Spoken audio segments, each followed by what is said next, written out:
I think a lot of people focus on working till 65 because that's when you can claim Medicare and your health insurance costs go down. But really, in the grand scheme of things, is waiting that extra 2 or 3 years that big of a difference when you could be living the life that you want?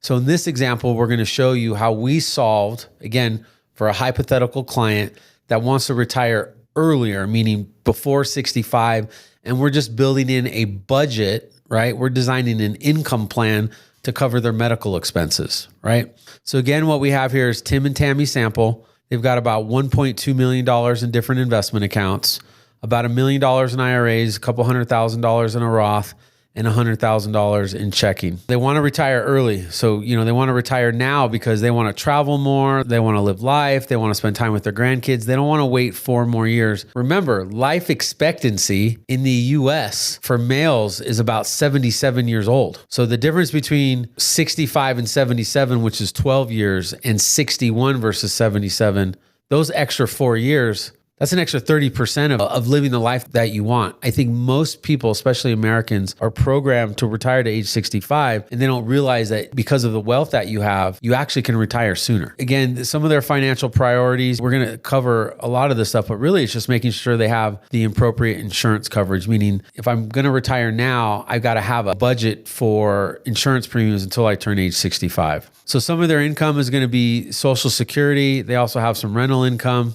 And then we have their expenses. In this situation, that what they're trying to solve for is, hey, if we retire earlier at 61, how are we going to pay for these medical expenses? I think logic says that you're just going to pull money from your investment accounts. But when you do that, you have things like sequence of returns risk. What's the market going to do? What about creating a defined income plan so that we can avoid things like market volatility and have more predictability in our retirement plan? The cash flows report is going to show us, based upon the situation, they want to plan for medical expenses. Do they have an income gap? So it's really this 4-year period to them that's kind of their sensitive period, right? Because they're going to have to withdraw from their investment accounts for a 4-year period to satisfy that they want to retire early or to pay for medical insurance premiums. Ideally, what you want to try to avoid is just pulling that money from investments that are tied to the market, because if you have to sell stocks when the market is bad, that's not always a positive thing. And in some cases, depending upon how much money that is, that could really set you back in retirement. So essentially what we did is we built out what's called a defined income scenario to cover their medical expenses. And we'll show you this in a clear example.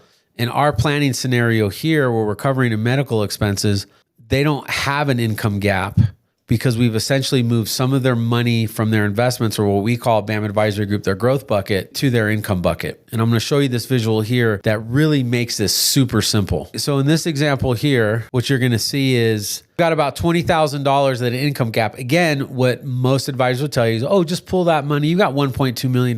That's not even that big of a withdrawal rate. It's like a 2% withdrawal rate. I could tell you from experience, 26 years, you really don't want to have to withdraw from your investments over a long period of time consistently. Yes, one-offs. Hey, I'm going to go on this trip, $30,000. Yeah, you withdraw that from your investment account, not a problem.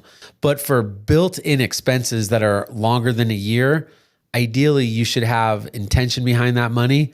And in this case, money that's set aside that's going to pay you the income that you need to cover the expense. So all we did to cover the gap in this potential client example is simple.